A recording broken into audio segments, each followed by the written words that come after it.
लोकसभा चुनाव 2024 की तैयारी को लेकर सभी दल जुटे हैं। इंडिया के रूप में 26 दल बीजेपी विरोधी मोर्चे के रूप में एक साथ आए, जिससे बीजेपी की टेंशन बढ़ सकती है। इस रिपोर्ट में सभी 26 दलों के बारे में जानेंगे, आप भी देखिए।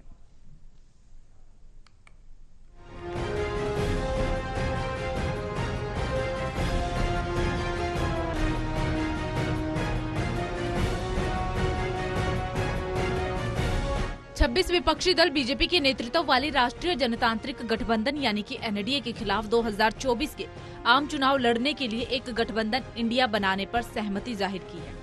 इसमें 7 राज्यों के मुख्यमंत्रियों की पार्टियां भी हैं। वर्तमान में संख्या के लिहाज से देखें तो इंडिया गठबंधन के पास लोकसभा में 142 सदस्य हैं, जबकि एनडीए गठबंधन के पास 332 सदस्य हैं। 26 दल या पार्टियां बीजेपी विरोधी मोर्चे के रूप में एक साथ आई है, लेकिन इस गठबंधन के कई दल कई क्षेत्रों में सबसे बड़ी विपक्षी पार्टी भारतीय राष्ट्रीय कांग्रेस के साथ सीधे मुकाबले में है। दूसरी राष्ट्रीय पार्टी आम आदमी पार्टी का कांग्रेस के साथ बेहतर संबंध नहीं रहा है। पश्चिम बंगाल, पंजाब और केरल में भी इंडिया में शामिल दल एक दूसरे से लड़ रही हैं। इस नए गठबंधन को अभी प्रमुख राज्यों में सीटों के बंटवारे के समझौते को तय करना है। तो इस रिपोर्ट में इंडिया में शामिल सभी 26 दलों का ब्यौरा जानेंगे। भारतीय राष्ट्रीय कांग्रेस विपक्षी एकता में सबसे बड़ी पार्टी कांग्रेस के पास लोकसभा में 49 सीटें हैं और राज्यसभा में 31 सीटें हैं। 2023 के कर्नाटक विधानसभा चुनाव में अपनी सबसे हालिया जीत के साथ पार्टी 4 राज्यों कर्नाटक, राजस्थान, छत्तीसगढ़ और हिमाचल प्रदेश में शासन कर रही है। कांग्रेस बिहार और झारखंड सरकार में हिस्सेदार है। 2014 के लोकसभा चुनाव में कांग्रेस का वोट शेयर 19.5% था और 2019 के आम चुनाव में थोड़ा बढ़कर 19.7% हो गया। अखिल भारतीय तृणमूल कांग्रेस यानी कि टीएमसी बंगाल की मुख्यमंत्री ममता बनर्जी के नेतृत्व वाली पार्टी 35 सांसदों, लोकसभा में 23 और राज्यसभा में 12 के साथ संसदीय ताकत के मामले में देश में तीसरी सबसे बड़ी पार्टी है। पार्टी 2011 से पश्चिम बंगाल में सत्ता में है। हालांकि टीएमसी ने इस साल अपना राष्ट्रीय पार्टी का दर्जा खो दिया और वर्तमान में पश्चिम बंगाल के अलावा सिर्फ एक अन्य राज्य मेघालय में राज्य पार्टी के रूप में मान्यता प्राप्त है। द्रविड़ मुनेत्र कड़गम यानी कि डीएमके तमिलनाडु के मुख्यमंत्री एमके स्टालिन के नेतृत्व वाली पार्टी के पास संसद में 34 सांसद हैं।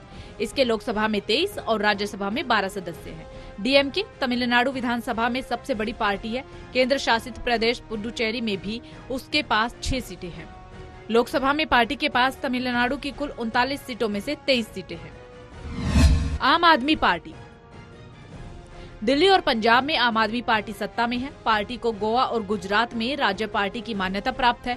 आम आदमी पार्टी ने इस साल की शुरुआत में राष्ट्रीय पार्टी का दर्जा हासिल किया। पार्टी से 1 सांसद लोकसभा में और 10 उच्च सदन में है। आम आदमी पार्टी के संबंध कांग्रेस के साथ अच्छे नहीं रहे, लेकिन दिल्ली सेवा अध्यादेश के मुद्दे पर संसद में कांग्रेस ने आम आदमी पार्टी का समर्थन किया। जनता दल बिहार के मुख्यमंत्री नीतीश कुमार के नेतृत्व में पटना में पहली विपक्षीय बैठक की मेजबानी हुई। पार्टी के आधिकारिक तौर पर 21 सांसद, 16 लोकसभा और 5 राज्यसभा के शामिल हुए। पार्टी को प्रभावी माना जा रहा है। नीतीश कुमार ने पिछले साल बीजेपी से नाता तोड़ लिया था और बिहार में सत्ता में बने रहने के लिए राजद और कांग्रेस से हाथ मिला लिया था।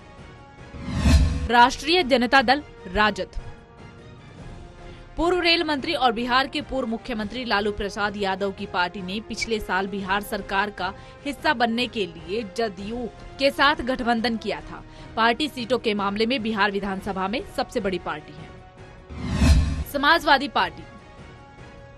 पार्टी की स्थापना दिवंगत नेता और उत्तर प्रदेश के 3 बार मुख्यमंत्री रहे मुलायम सिंह यादव ने की थी। वर्तमान में इसका नेतृत्व उनके बेटे अखिलेश यादव कर रहे हैं।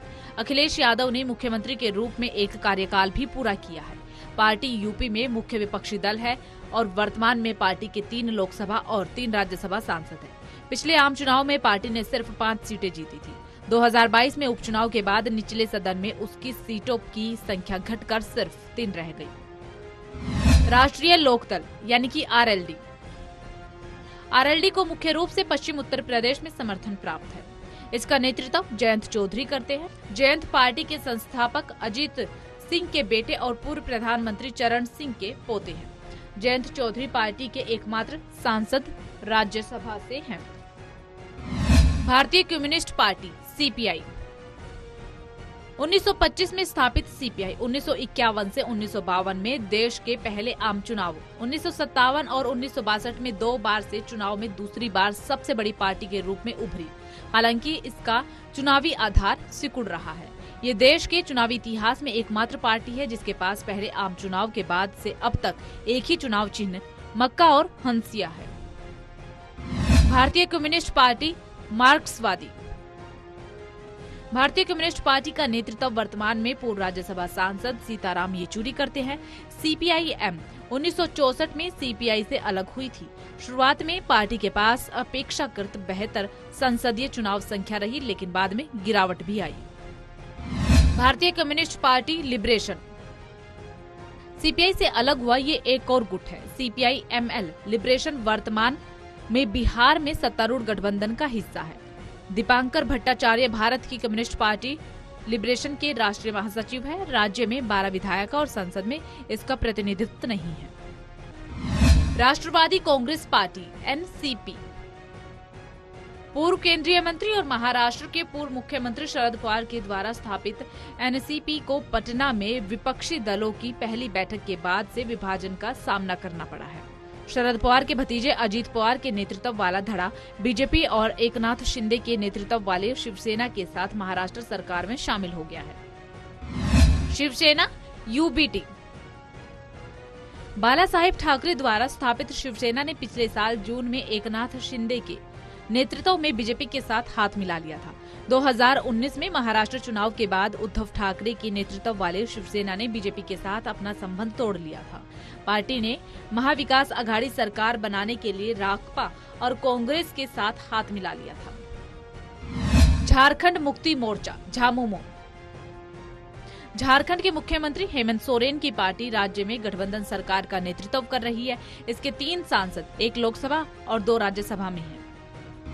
अपना दल कमेरावाड़ी अपना दल का नेतृत्व पार्टी के संस्थापक सोनेलाल पटेल की पत्नी कृष्णा पटेल और बेटी पल्लवी पटेल कर रही है। कमेरावाड़ी गुट समाजवादी पार्टी के साथ जुड़ा हुआ है, जबकि केंद्रीय मंत्री अनुप्रिया पटेल के नेतृत्व वाला अपना दल सोनेलाल भाजपा के नेतृत्व वाले राजग का हिस्सा है। जम्मू कश्मीर नेशनल कॉन्फ्रेंस यानी कि एनसी पूर्व मुख्यमंत्री फारूक अब्दुल्ला के नेतृत्व में ये पार्टी जम्मू कश्मीर में एक प्रमुख पार्टी है। 2014 में पूर्ववर्ती जम्मू कश्मीर राज्य की 6 लोकसभा सीटों में से एक पर भी पार्टी को जीत नहीं मिली थी, लेकिन 2019 के चुनाव में पार्टी को 3 सीटें मिली हैं। पार्टी के पास राज्यसभा में कोई सदस्य नहीं है। People's Democratic Party PDP Jammu Kashmir में एक बड़ी पार्टी है। पीडीपी का नेतृत्व पूर्व मुख्यमंत्री महबूबा मुफ्ती कर रही है। वर्तमान में लोकसभा में इसका प्रतिनिधित्व नहीं है, लेकिन 2014 के आम चुनाव में 3 सीटें जीती थी। इंडियन यूनियन मुस्लिम लीग यानी कि IUML अखिल भारतीय मुस्लिम लीग के टूटने के बाद बनी है। इसका मुख्य आधार वर्तमान में केरल में है, जहां ये लंबे समय से कांग्रेस की सहयोगी रही है। पार्टी ने 2021 में राज्य की विधानसभा में 15 सीटें हासिल की। आरएसपी मूल रूप से बंगाल में 1940 में स्थापित वाम मोर्चा का हिस्सा है। आरएसपी ने 2014 में एक अन्य गुट ने आरसीपी लेनिनवादी का गठन किया। पार्टी केरल में विपक्ष में कांग्रेस के नेतृत्व वाले यूडीएफ का हिस्सा है। एमडीएमके तमिलनाडु और पुडुचेरी में समर्थन आधार के साथ एमडीएमके का गठन राज्यसभा सदस्य वाइको ने 1994 में डीएमके से निष्कासित किए जाने के बाद किया था। कथित तौर पर उन्हें एम करुणानिधि के बेटे और तमिलनाडु के वर्तमान मुख्यमंत्री एमके स्टालिन के लिए खतरा माना जाता था। वीसीके या लिबरेशन पेंथर्स पार्टी को पहले दलित पेंथर्स एककम के नाम से जाना जाता था। पार्टी ने 1999 में तमिलनाडु में अपना पहला राज्य चुनाव लड़ा और तब से राज्य की चुनावी राजनीति में सक्रिय है। पार्टी ने 2021 के तमिलनाडु विधानसभा चुनाव में अपना सर्वश्रेष्ठ प्रदर्शन किया। KMDK केरल में स्थित इस पार्टी का गठन 2013 में किया गया था। यहाँ कोंगुनाडु मुनेत्र कड़गम यानी कि KMK से अलग होकर पार्टी बनी है। पार्टी तमिलनाडु के कोंगुनाडु क्षेत्र में गोंडर जाति का प्रतिनिधित्व करती है। MMK MMK का नेतृत्व MH जवाहिरुल्लाह कर रही हैं और ये तमिलनाडु में DMK के नेतृत्व वाले गठबंधन का हिस्सा है। पार्टी से एक विधायक है और all India Muslim personal law board यानी कि AIMPLB के सदस्य के रूप में भी कार्य करती है। संसद में पार्टी का कोई सदस्य नहीं है। केरल कांग्रेस यानी कि मणि। केरल में स्थित पार्टी पूर्ववर्ती केरल कांग्रेस का हिस्सा थी, लेकिन KM मणि के नेतृत्व वाले एक गुट ने 1979 में अलग होकर KCM का गठन किया। वर्तमान में जोस के मणि की अध्यक्षता वाली पार्टी का कोट्याम में मजबूत गढ़ है। केरल कांग्रेस जोसेफ।